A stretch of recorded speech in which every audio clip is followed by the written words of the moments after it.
విజయవాడ ఏ convention లో TDP Janasena BJP కూటమి శాసనసభాపక్ష సమావేశం జరిగింది. ఈ భేటీలో చంద్రబాబును శాసనసభాపక్ష నేతగా ఎన్నుకున్నారు. చంద్రబాబును శాసనసభాపక్ష నేతగా జనసేనాని పవన్ కళ్యాణ్ ప్రతిపాదించగా కూటమి ఎమ్మెల్యేలు ఏకగ్రీవ తీర్మానం చేశారు. ఈ ఏకగ్రీవ తీర్మానాన్ని గవర్నర్ అబ్దుల్ నజీర్ కు కూటమి ఎమ్మెల్యేలు పంపారు. ఇక ఈ కార్యక్రమంలో చంద్రబాబు, పవన్ కళ్యాణ్, పురంధేశ్వరితో పాటు కూటమి ఎమ్మెల్యేలు, ఎంపీలు హాజరయ్యారు.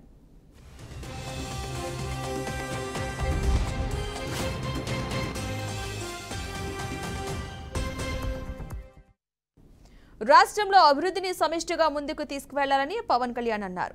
ఎన్డీఏ కూటమి విజయం దేశం మొత్తానికి స్ఫూర్తినిచ్చిందని పవన్ కళ్యాణ్ అన్నారు. కూటమి ఎలా ఉండాలో అందరూ కలిసికట్టుగా చూపించామని తెలిపారు. కక్ష సాధింపులు, వ్యక్తిగత దూషణలకు సమయం కాదన్న పవన్ 5 కోట్ల మంది ప్రజల మనందరిపై నమ్మకం పెట్టుకున్నారంటూ చెప్పారు. అభివృద్ధిని సమిష్టిగా ముందుకు తీసుకువెళ్లాలని సూచించారు. చంద్రబాబు నాయకత్వం, అనుభవం రాష్ట్రానికి చాలా అవసరమని పవన్ కళ్యాణ్ అభిప్రాయపడ్డారు. రాష్ట్ర విభజన జరిగినప్పటి నుంచి ఆంధ్ర రాష్ట్ర ప్రజలు నలిగిపోయారు, నలిగిపోతున్నారు. గత 5 సంవత్సరాలుగా మరి రాష్ట్రంలోని విపత్కర పరిస్థితులు తెలుసు. మనందరం సమిష్టిగా పోరాటం చేసి కలిసికట్టుగా ఉండి అద్భుతమైన మెజారిటీలతోటి 164 శాసనసభ స్థానాలని ఎన్డీఏ కూటమి దక్కించుకుంది. అద్భుతమైన విజయం. 21 పార్లమెంట్ సభ్యుల్ని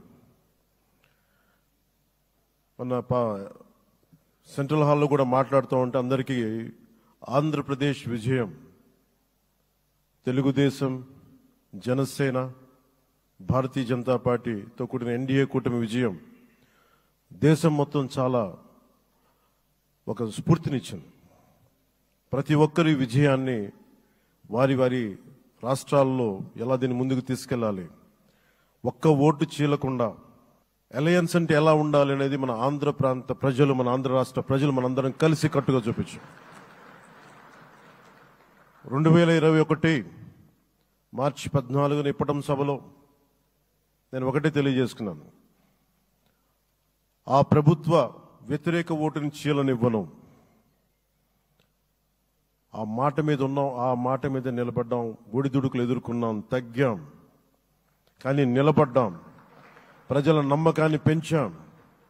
అద్భుతమైన మెజారిటీతో ఈ రోజున మనం ప్రభుత్వాన్ని స్థాపిస్తున్నాం. చాలా మాటలు ఇచ్చాం.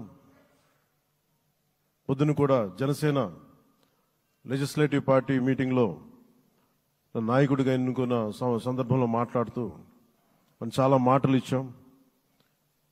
ఇది కక్ష సాధింపులకి సమయం కాదు, ఇది వ్యక్తిగత దూషణలకి సమయం కాదు. ఇది 5 కోట్ల మంది పైగా ప్రజలు మన మీద నమ్మకాన్ని పెట్టుకున్నారు. మన మీద మనందరం ఉమ్మడిగా, మనందరం సమిష్టిగా ఆంధ్రప్రదేశ్ ప్రజలు ఏ అభివృద్ధి అయితే కోరుకుంటున్నారో మనందరం సమిష్టిగా దీన్ని ముందుకు తీసుకెళ్లాలి.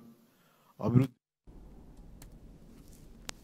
ప్రజా వ్యతిరేక పాలనను అంతమొందించేందుకు ప్రజలు కసిగా ఓటు వేశారని బీజేపీ రాష్ట్ర అధ్యక్షురాలు పురంధేశ్వరి అన్నారు. విజయం నుంచి పాఠాలు కూడా నేర్చుకోవాల్సిన అవసరం ఉందని అభిప్రాయపడ్డారు. 3 పార్టీల లక్ష్యం ప్రజా సంక్షేమమేనని స్పష్టం చేశారు. 3 పార్టీల కలయిక త్రివేణి సంగమం లాంటిదని అభివర్ణించారు. సభానాయకుడిగా పవన్ కళ్యాణ్ చేసిన ప్రతిపాదనను సమర్థిస్తున్నట్లు పురంధేశ్వరి ప్రకటించారు. మనం సాధించడం జరిగింది. పవన్ కళ్యాణ్ గారు మాట్లాడుతున్నటువంటి సందర్భంలో తెలియజేశారు. ఏ విధంగా ఢిల్లీలో మేము కూర్చున్నటువంటి సందర్భంలో ఆంధ్ర రాష్ట్రంలో జరిగినటువంటి ఎన్నిక జరిగిన తీరు మాత్రమే కాదు, 3 పార్టీల మధ్య ఏర్పడినటువంటి సమన్వయం ఒక రకంగా యావత్ భారతదేశానికి కూడా ఇది ఒక ఎగ్జాంపుల్గా నిలవాలి అని చెప్పి ఢిల్లీలో మాట్లాడుకున్నటువంటి మాట కేవలం ఇక్కడ ఉన్నటువంటి నాయకులకి మాత్రమే కాకుండా ఈ 3 పార్టీలకి సంబంధించినటువంటి ప్రతి కార్యకర్తకి పేరు పేరున నేను శిరస్సు వంచి నా నమస్కారాలు తెలియజేస్తున్నాను. అదేవిధంగా తెలుగు ప్రజలు గడిచిన 5 సంవత్సరాల కాలంలో వారు ఎదుర్కొన్నటువంటి సమస్యలు, ఒక విధ్వంసకర పాలన, విద్వేషపూరిత పాలన, కక్షపూరితమైనటువంటి పాలన ఎదుర్కొన్నటువంటి సందర్భంలో సంక్షేమం, నిజమైనటువంటి సంక్షేమం అన్నది ప్రజలు దూరమైనటువంటి సందర్భంలో విసిగి వేసారిపోయినటువంటి ప్రజలందరూ కూడా మనం ఊహించలేదు, ఇంతటి ఘనమైన విజయం మనం సాధించగలమని చెప్పి మనం ఊహించలేదు. అనూహ్యమైనటువంటి విజయాన్ని ఎన్డీఏ శాసనసభ పక్ష నేతగా తనను ఎన్నుకున్నందుకు కూటమి నేతలకు చంద్రబాబు ధన్యవాదాలు తెలిపారు. ఏపీ చరిత్రలో ఎప్పుడూ ఇవ్వని తీర్పును ప్రజలు ఇచ్చారన్నారు. ప్రజలు ఇచ్చిన తీర్పును నిలబెట్టుకోవాల్సిన బాధ్యత తనపై ఉందన్నారు. ఏపీని కాపాడుకోవడానికి ప్రజలు చొరవ చూపారని వెల్లడించారు. 100% 3 పార్టీల నేతలు కార్యకర్తలు సమిష్టిగా పనిచేశారని తెలిపారు. ప్రజల తీర్పుతో ఏపీ ప్రతిష్ట గౌరవం పెరిగిందని చంద్రబాబు చెప్పారు. మీరందరూ కలిసి నన్ను శాసనసభ నాయకుడిగా ఎన్డీఏ శాసనసభ నాయకుడు ఎన్నుకున్నందుకు మనస్ఫూర్తిగా అందరికీ నమస్కారాలు తెలియజేస్తున్నా, అభినందనలు తెలియజేస్తున్నా, ధన్యవాదాలు. ఇప్పుడే మిత్రులు మాట్లాడారు. నేను కూడా చాలా ఎన్నికలు చూశాను.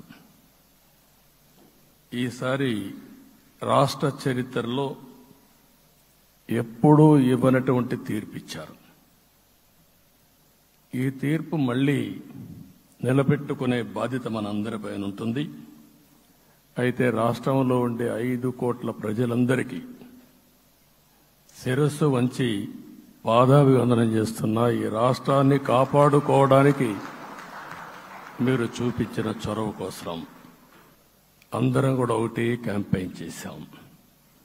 ప్రజలు గెలవాలి, రాష్ట్రం నిలబడాలి. ప్రజలు గెలిచారు. రాష్ట్రాన్ని నిలబెట్టే బాధ్యత ఇక్కడుండే శాసనసభ్యులపైన మనందరిపైన ఉంది.